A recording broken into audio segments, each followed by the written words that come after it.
အားလုံးပဲမင်္ဂလာပါကျမရဲ့ AI Stories by Asian Channel လေးကနေအားလုံးကိုကြိုဆိုလိုက်ပါတယ်နော်ပြည်ရွှေမြန်မာကြီးစီးပွားရေးချွတ်ချုံချနေစဉ်ကာလမြန်မာပြည်အထက်ပိုင်းရဲ့ဒေါ်လွာလေးတရွာမှာလူအေးလူအမီရတဲ့ထင်းခုတ်သမားပွဲရပညာတတ်ဖြစ်တဲ့လူငယ်တယောက်ရှိခဲ့ပါတယ်သူဟာနေ့စီနေတိုင်းတောထဲမဝင်မီအမြဲလှုပ်လှရှိတဲ့အရာနှစ်ခုရှိလေသည်ပထမတစ်ခုကမနက်စာကိုဘာမှမရှိပဲထမင်းဖြူအုံးလေးစားတာရဲ့ဒုတိယတစ်ခုက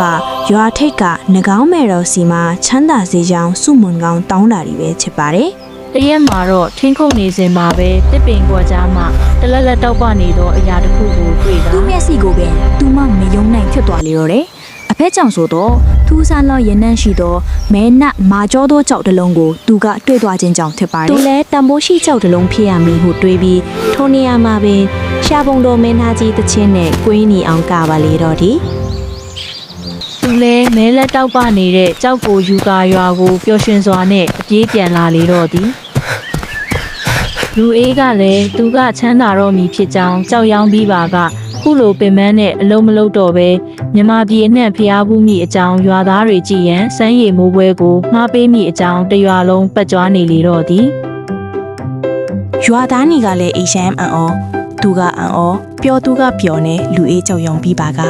စွမ်းရည်မိုးပွဲကိုဘကူဖျားပွဲပြီးတာနဲ့ရွာမှာကြည်ရတော့မီဟုအချင်းချင်းပြောကတရွာလုံးဝန်တာပြီးသည့်ခွန်စည်းထီနေလေတော့သည်ရွာသားတွေရဲ့ကြောက်ကိုလှီမြန်စွာမြို့တက်ပြီးရောင်းရန်ဝိုင်းဝန်းတိုက်တွန်းမှုကြောင့်လူအေးတယောက်လည်းမနေတာတော့ပဲမြို့ပေါ်ကိုခြေချင်းပင်သွားလေတော့သည်ကားငှားဖို့တောင်ပတ်စံမရှိသောပညာတတ်ပွဲရလူအေးငမွဲပင်လေ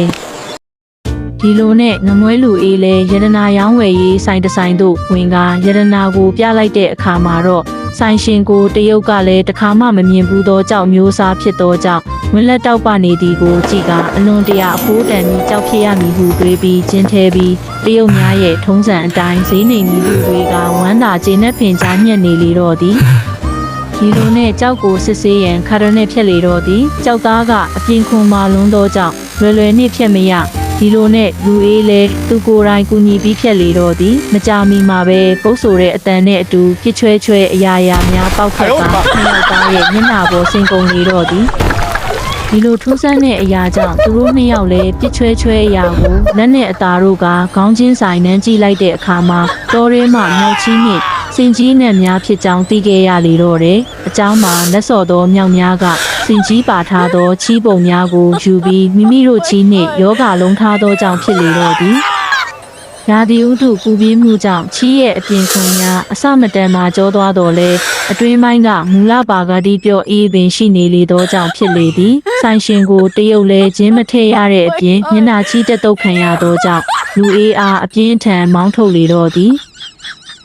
အဆက်လဲကွဲမျက်နှာလဲချီးပေခံထားရသောလူအေးတယောက်ဒေါသထွက်ကငကားမယ်တော်စီသွားပြီးတောင်းကျမ်းပါလေတော့သည်နောက်ဆုံးမှာတော့လူအေးလက်ချက်ကြောင့်မင်းတို့ရဲ့ငကားမယ်တော်လဲဘုံပြောက်သွားလေတော့သည်မင်းတို့လဲငကားကိုယုံလို့စုံလုံးကမ်းမဖြစ်အောင်ဆင်ကျင်ကြပါကုန်